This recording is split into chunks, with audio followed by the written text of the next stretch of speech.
Welcome to the Rim Break Rodeo. We hope this video helps. You begin by enabling the environment and selecting the first shortcuts to build. Open the Microsoft app you use and a document where you can safely experiment.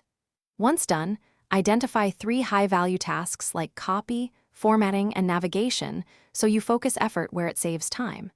Make sure to note current behaviors so you can compare. This step gets you into action immediately and avoids generic setup. It primes you to record or remap keys and to verify results quickly. Now you create and customize shortcuts for the chosen tasks. Use built-in shortcut editors in Word, Excel, or Outlook where available. For cross-app control, use Auto Hotkey scripts.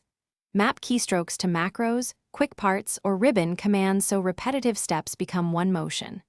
Once done, test each mapping immediately and watch for conflicts with global keys or accessibility features. Make sure to keep a simple naming and comment system in your scripts so you can update or troubleshoot later without guessing what each command does. Finish by saving and distributing your shortcuts. Export app settings or save Auto Hotkey scripts to cloud storage so you can restore them. You should document the most important keystrokes and their purpose so teammates can adopt them too. Once complete, run a short workflow to confirm everything behaves as expected. If something goes wrong, first check for key conflicts, app focus, or permission restrictions. Then disable recent additions to isolate the issue and iterate. This ensures a reliable, shareable shortcut setup. Thanks for watching. Consider subscribing if we helped you.